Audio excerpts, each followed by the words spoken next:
2013 সালে কালো আইন পাস করেছিল, যেখানে লক্ষ লক্ষ শ্রমিক শ্রমের কাজ করে সেই ভাটাতে এমন আইন পাস করেছিল যে পরবর্তীতে ভবিষ্যতে যেন এই আইনের মধ্য দিয়ে সারা বাংলাদেশের ভাটা যেন নিশ্চিত করে দেওয়া হয়, ভেঙে দেওয়া হয়, বিলুপ্ত করে দেওয়া হয় এবং ইন্ডিয়া থেকে যেন ইট নিয়ে এসে বাংলাদেশের মানুষ কাজ করে, সেই ব্যবস্থা 13 সালে শেখ হাসিনা করেছিল।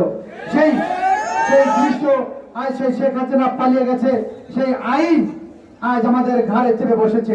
আমি বাংলাদেশের অন্তর্বর্তীকালীন সরকারের প্রধান উপদেষ্টা জনাব ডক্টর ইউনূস সাহেব সহ উপদেষ্টা পরিষদের সকল সদস্য এবং প্রশাসনকে আমি বলতে চাই, যদি কালে আপনার সার্বক্ষণিক সময় বলে যাচ্ছেন যে এই শেখ হাসিনার কোন কালো আইন বাংলাদেশে টিকবে না, বাংলাদেশের কোন আইন দিয়ে শেখ হাসিনার দেওয়া আইন দিয়ে বাংলাদেশ পরিচালিত হবে না, কিন্তু তাই যদি কালে আপনাদের প্রয়োজনে বাংলাদেশের সকল স্তরে শেখ হাসিনার করা আইন আপনারা বাতিল করছেন, কিন্তু শ্রমিকদের উপর যে আইন চাপিয়ে দিয়েছে শেখ হাসিনা, সেই আইন আপনাদের কেন নজরে আসছে না? সেই আইন আপনারা কেন বাতিল করছেন?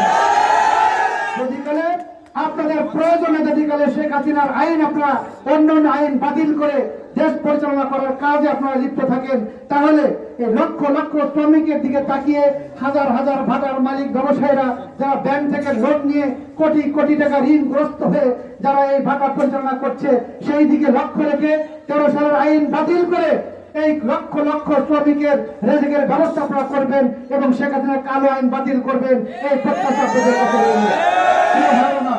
আমাদের উপজেলা ইউনো মহোদয় এবং এসিলাম মহোদয় দুইজনই পাবনাতে ট্রেনিং এ রয়েছেন, ওনারা বিকালে আমাদের সঙ্গে বসবেন, আমাদের স্মারকলিপি বিকালে ওনারা গ্রহণ করবেন, তাদের সাথে কথা হয়েছে। আমরা আবারও এই হাইকোর্টের যে রায় অতীতে হয়েছিল, সেই হাইকোর্টের রায়ের আমরা বাতিল দাবি জানাচ্ছি।